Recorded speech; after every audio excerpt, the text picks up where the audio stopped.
video kali ini saya akan mereview suatu jurnal yang dibuat oleh para arkeologi Papua pada bulan Juni 2020 yang berjudul Hunian Awal Manusia di Lembah Balim, Pegunungan Tengah Papua.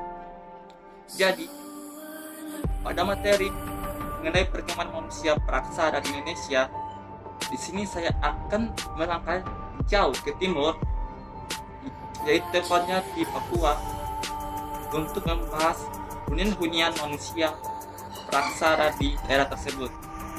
Sebelum lanjut pada materi selanjutnya, jangan lupa tonton dulu video berikut ini.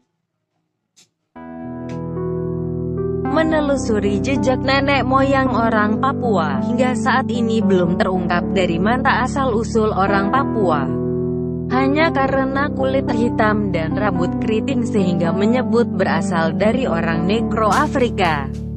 Apabila dilihat dari bahasa yang dipakai, banyak serapan bahasa Melanesia sehingga banyak mengaku nenek moyang mereka adalah orang Melanesia. Mana yang benar? Untuk menjawabnya menggunakan 3 pendekatan geologis, antropologis, dan realistis. Secara geologis bumi ini awalnya dalam bentuk utuh satu. Dibuktikan adanya masa lempeng tektonik dan zaman es. Nusantara termasuk Pulau Papua belum berpenghuni. Saat itu manusia bertebaran hanya dengan berjalan kaki atau menggunakan kendaraan darat. Bentuk fisik orang Papua mirip dengan sosok manusia dari Afrika dan bahasa Melanesia. Kini kita bisa melihat orang Papua yang memiliki peradaban lebih maju, yaitu suku yang tinggal di lembah-lembah hingga pegunungan tinggi, yaitu pertanian seperti orang Dani. Bahkan masih hidup orang-orang Pygmy, manusia KT yang memiliki tinggi badan kurang dari 1,5 meter yang diduga orang Papua asli, Homo erectus, berjalan kaki hingga Papua. Menurut teori geologi lempeng tektonik bahwa 200 juta tahun lalu bumi ini kompak menyatu dalam bentuk lempengan yang disebut Pangea. Belum seperti sekarang yang dipisahkan oleh samudera dan selat-selat. Hal ini dibuktikan oleh para ahli bahwa adanya kesamaan tanah, bebatuan dan fosil di Amerika Selatan dengan di Afrika Barat. Demikian juga tanah Papua. Papua dan PNG masuk dalam lempeng Indo-Australia, menyatu dengan Australia.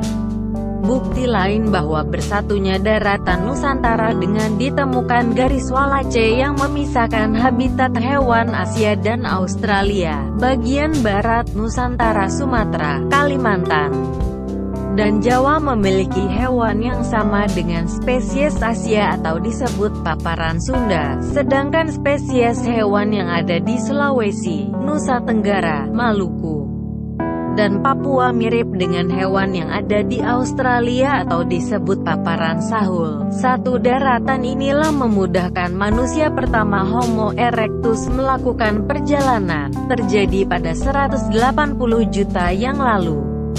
Dari Afrika berimigrasi secara besar-besaran ke berbagai penjuru bumi antara lain ke Eropa, Asia Tengah, India, bahkan menyusuri wilayah selatan ke Asia Tenggara hingga ada yang memilih bermukim di paparan Sunda, Sunda Sef, atau bagian barat Nusantara yaitu Sumatera, Kalimantan, dan Pulau Jawa.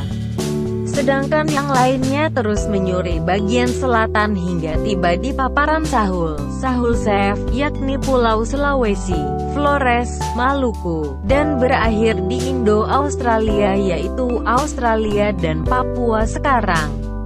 Di pemukiman baru mereka berusaha beradaptasi untuk bisa bertahan hidup selama 1,5 juta tahun dengan berburu, membuat api, berlindung di gua, berkelompok, dan bahkan berperang.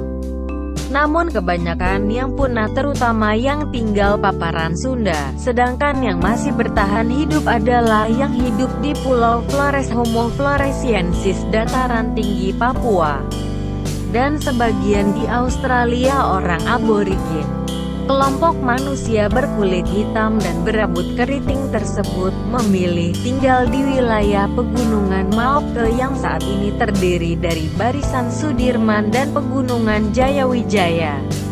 Pegunungan ini membelah Papua dari barat ke timur menjadi dua pada bagian tengah. Diduga masih hidup orang-orang Pygmy. Manusia kate memiliki tinggi badan kurang dari 1,5 meter yang diduga orang Papua asli. Suku Pygmy tersebut beradaptasi dan berkembang biak menjadi suku-suku Dani, Yali, Ngalung, Amungme, Nduga, Damal, Moni, Ekari, Ming, Santani, Nimboran, Ayamaru, dan Oke, Mui. baik. Jadi, kawasan Limbah Balim secara geografis merupakan daerah yang sulit dijangkau. Namun, daerah tersebut diperkirakan sudah ada komunitas manusia yang hidup menetap dengan mengandalkan suatu bentuk sistem bercocok tanam. Adapun komunitas yang menempati wilayah ini merupakan keturunan dari imigran awal yang dimungkinkan telah masuk ke wilayah Papua sejak 50.000 tahun yang lalu. Walaupun belum didukung oleh bukti-bukti arkeologis yang mendukung keberadaan imigran tersebut, untuk mengungkapkan tentang awal penghunian manusia di daerah tersebut, maka dilakukan kegiatan ekskavasi di situs gua Togece sebagai tahap awal hasil penggalian di situs. Ini adalah temuan sejumlah materi ini arkeologi berupa alat batu, alat tulang, alat kerang, alat dari kayu, sampah tulang binatang, sampah kerang, capit udang, tulang manusia, biji pohon, dan arang sisa pembakaran. Temuan-temuan ini tersebut berada dalam 4 lapisan tanah dengan tingkat kepadatan pada setiap lapisannya berbeda-beda.